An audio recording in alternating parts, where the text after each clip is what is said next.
Hello there, and welcome back to another Mindful Monday. So, I'm so excited and I'm honored that you are joining me here today. Last week, we talked about the art of being able to listen to our bodies. And so, this week, we're going to talk about something that is very much adjacent, but we're diving into a topic that has profound impact on our mental health and well being. It's the power of self talk. We'll explore how our inner dialogue not only matters, but shapes our self esteem, which most people don't realize, but we get our view of ourself from our parents, guardians, caregivers when we're younger. And so, this is why it's so important that we focus on our self worth, which can be the transformative piece that we need to reshape or pivot, change our destiny, if you will.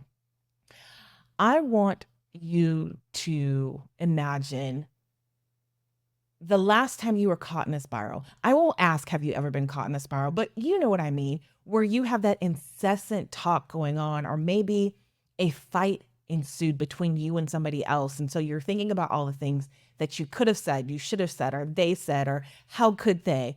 Think about that spiral of negative self-talk.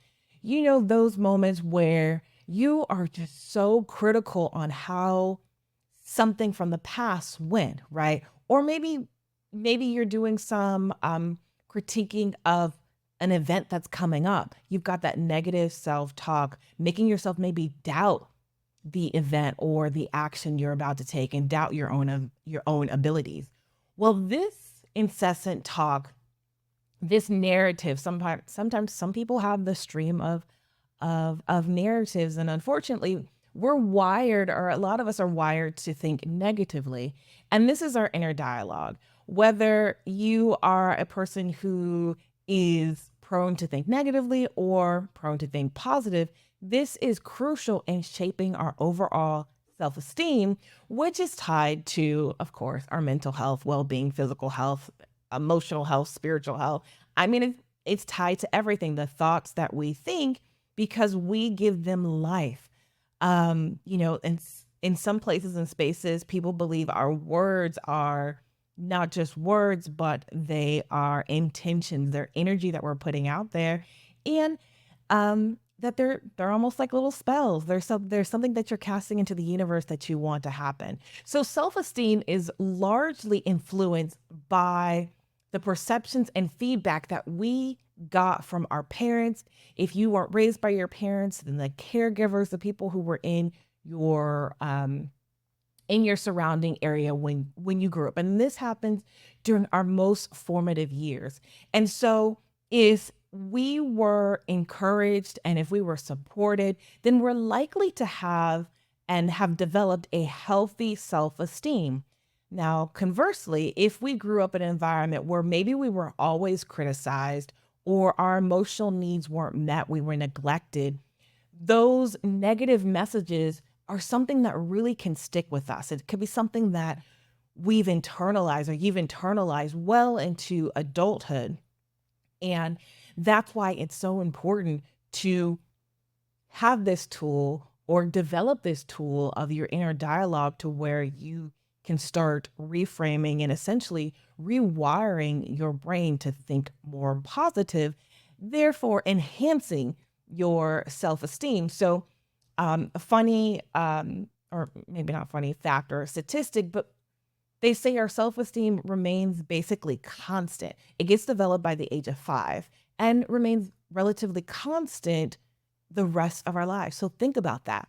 The self-esteem, which you didn't get to create, right? You've internalized based on your surroundings. You carry that with you the rest of your life.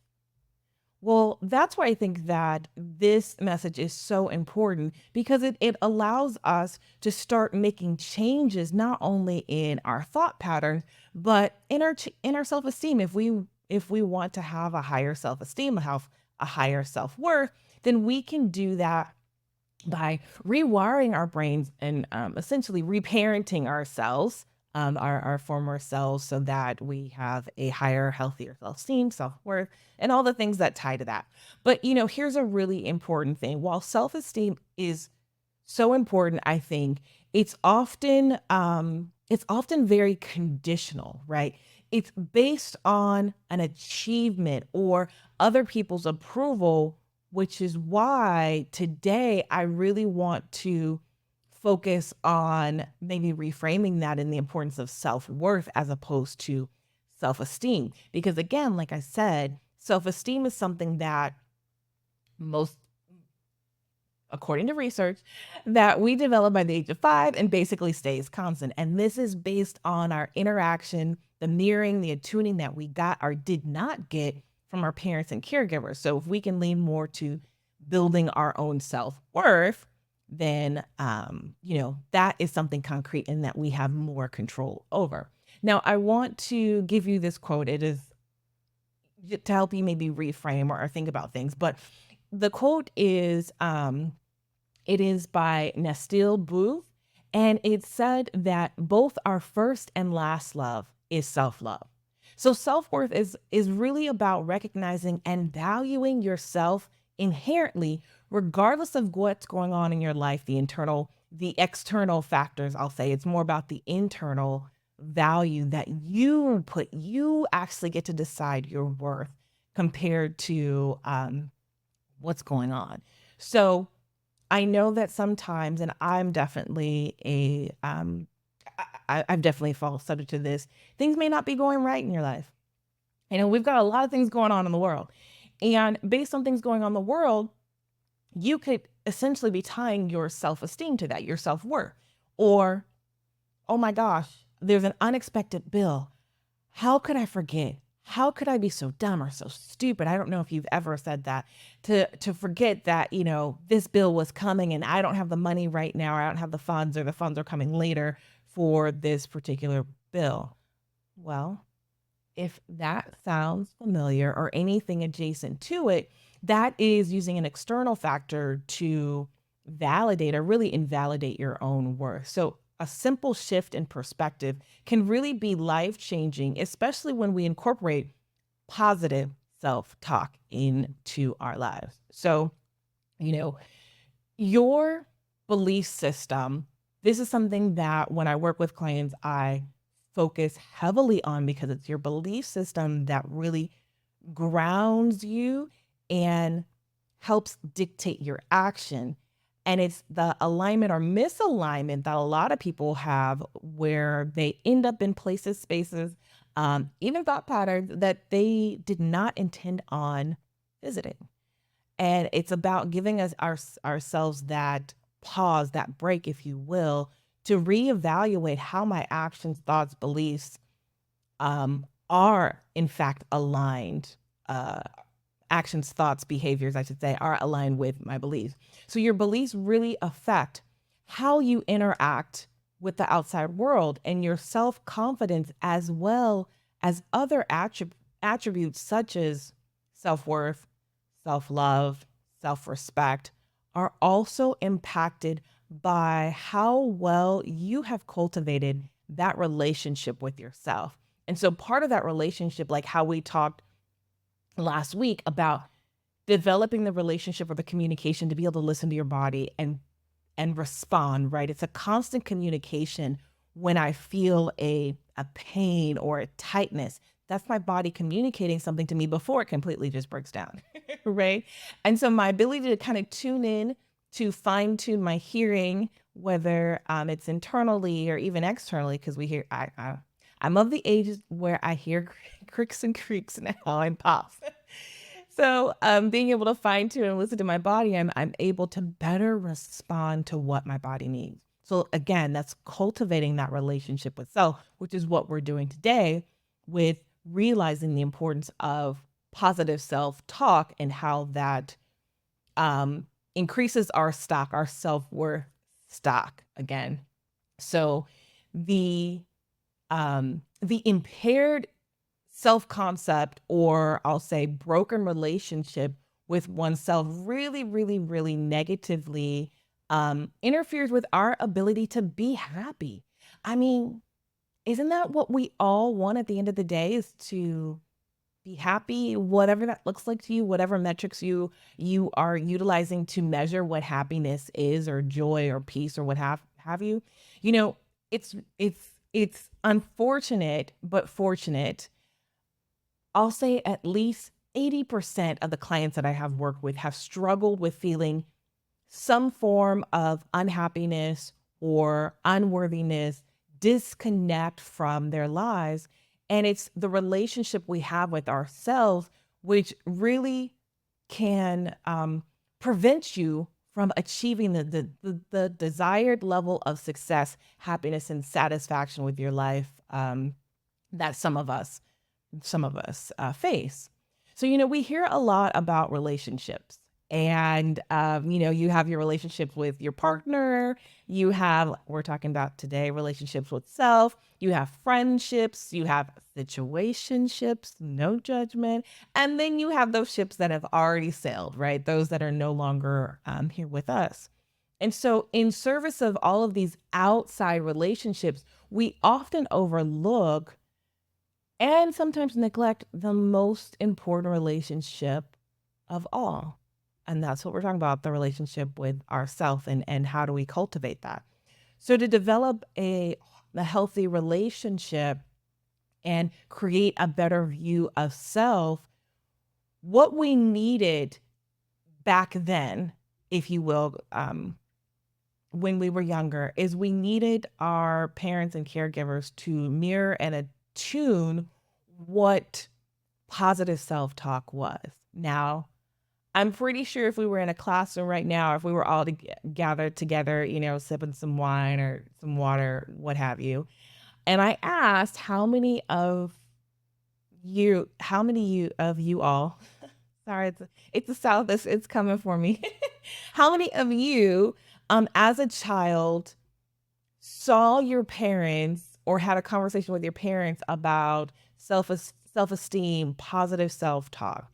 How many of you didn't get enough of the validation you felt like you need from your parents? How many of you, you know, saw your parents model self-care?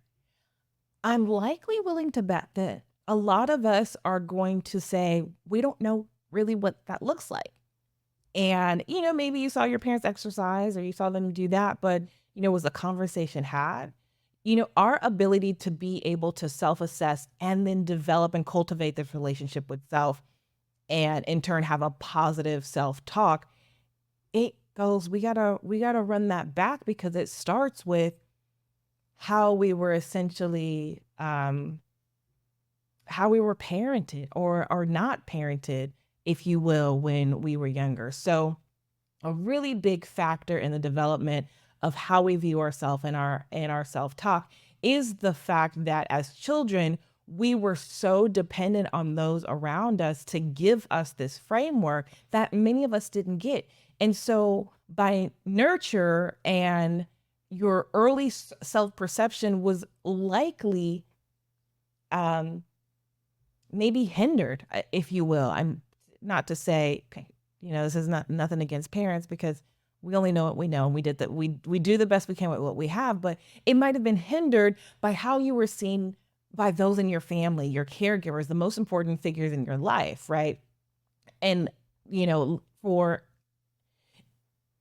instance, or to kind of elaborate on a story, one of the things as I was coming up with the, kind of what are my talking points for today, I'm reminded of as a child, I remember the adults in my life, and a few pop out. I'm not gonna say all of them, but a few pop out. I was always told how slow I was when it came to getting ready and getting dressed. And no matter like how fast I felt I was, or I was like, oh, I'm gonna show them today. I, People just kept harping on how slow I was. So imagine if instead of slow, right, maybe in your case was how you talk too much or um how different you look, or and in some cases maybe how ugly you looked or how beautiful you look. Think about that. And is that the tape that plays in your head? I have, and I definitely went through a period where I was crazy about being on time and making sure that I was not the last person out of the house because that narrative was playing in my head of how slow I was and how people had to wait on me and this, that, and the third. Granted, I had no clue, or you can put that out, I had no clue that this was a generation, this was a generational uh curse that I was working, or I was healing on, because my family has, and I'm on both sides actually, they're known for showing up extremely late to things. So this was something that I didn't realize, that although I was told it was just me, when we step back and look at the larger picture, this was a family issue that we need to heal from. But I know I did the work. But just think about all the things that we internalized when we were younger, based on the things that we were constantly told, things that were constantly reinforced about who we are and how other people saw us show up in the world. Again, this is from their perspective. These are things that we have internalized. And so this essentially becomes our own our own self not interest, our own self-reflection, that what they've said, I've internalized. And now I might actually be manifesting that. I might actually be manifesting that I'm the slowest person in my family. Although we know, because I've said today, I'm not. This becomes our own self-image, if you will. So, as always, I'm here to help just shed some light, right? And to give you a different perspective. And with that, I'm always not the only, I believe that awareness is key, right? The fact that maybe you didn't realize that the incessant thoughts that we have, one, you're wasting a lot of energy. Two, that negative thought is what is preventing you from going to that next level in which you desire. But I also love bringing some tools too. I'm not just going to drop a bomb and be like, deuces, just FYI, we've all been screwed up from our parents and caregivers, and leave it at that. No, I want you to know that, hey, I'm in this with you. I am healing from things. I want you to heal from things. I want you to reach whatever mountaintop you choose is yours. But without having education and tools, it's really hard to develop that capacity within you. So good news is, we certainly can change the narratives that we have going on in our head. We can change that internal dialogue, and we can by one, now you have the awareness. You know that it is possible. And of course, making a conscious effort to cultivate a nurturing and positive relationship with yourself. So, one effective way to nurture your self-worth is through intentional self-talk, intentional, probably positive. I'll say intentional, positive self-talk. And so here are a few ways that you can get started. Now, as always, one of my favorite things is to be able to identify when negative self-talk happens. What is that trigger? What does that look like? What does that situation look like for you? And I know it sounds maybe elementary, but to be honest, we have to get back to the basics. We have to write it down, journal it, make a voice note, however works best for you. Because if we don't know what these triggers are, if we don't know these situations, if we don't know when we start playing the stream of thought, then how do you go back and change what you don't know, right? So really being intentional of when you catch it, and you may not catch all of it. Maybe go for a week and try every time you have a negative self talk, write it down. Maybe write down what happened before, and maybe write down the emotion that it makes you feel by having this thoughts. And then you can review it over the next week and see, do you see a pattern? Is it every time I talk to mom, I then have this negative self-dialogue? Okay, well, sorry, mom, but I might need some boundaries, right? Or it's a certain situation. That's how you can start to you can start to implement positive self-talk by realizing when you have negative self-talk. Now, from there, um, challenging those negative self-talk. So you do a week, you're able to see kind of when it happens. Now, maybe we're in the next week and the negative self-talk happens. You see the trigger, the negative self-talk, and then guess what? You can challenge it. You can ask yourself if this particular thought is actually true or if it's just being too harsh. So, asking your internal dialogue questions. This does two really good things. This one generally stops the incessant negative spiral self talk that we have. The second thing is, too, again, you start building that muscle up of awareness of, oh, okay, we're generally too harsh, or we're saying a lot of things to ourselves that really are not true. I'm just lining myself up and down. Man, sometimes I like to name, my negative self-talk or name different emotions because when you're able to name it, you depersonalize it from yourself. And it creates this separation where you really can start implementing the changes you'd like to see. Then my third tip would be to replace that negative self talk with something positive. Now, if going from negative to positive is too much for you, that is okay. You can go from negative to neutral. So maybe, I have on my website a list or it's a mindset shift where I have the negative self talk. Then I create something neutral. So it's not negative, but it's definitely not positive because I can't go all the way there. And then you create a positive thought about that. So this can slowly work you up to positivity. Now, if you can go from negative to positive, then do it. But some of us need a little step in between because we aren't wired for the positivity. Neutral can happen and we can cultivate that a lot faster than we can going from negative to positive. Now, the fourth tip would be some just journaling on gratitude. What are you grateful for in this moment? And see how this shifts your perspective so that you start developing the perspective or the lens of positivity versus going straight to the negative aspect. And as always, and this is my last and final tip for you, is get help, seek support. It doesn't have to be a therapist or a coach like me, but a friend.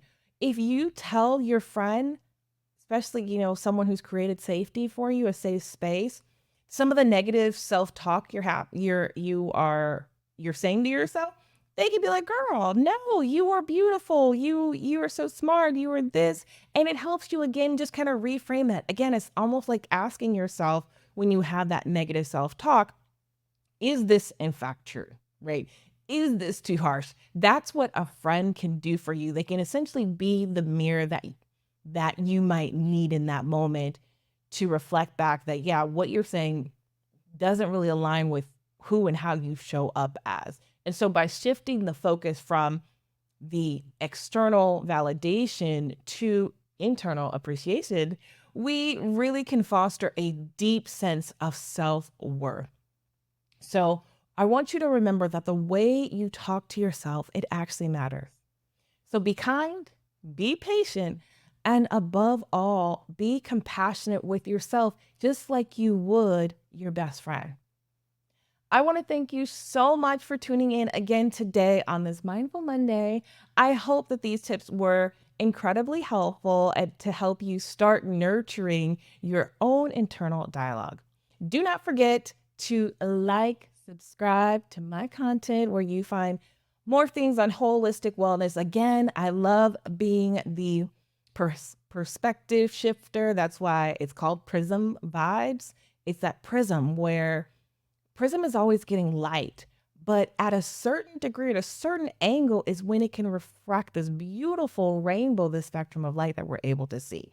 So I know we're all light holders and we are all beautiful vessels, but sometimes we just need someone to shift us just a little bit, right? Or, as they say for the queens, fix another queen's crown. So this is me fixing the crown for you.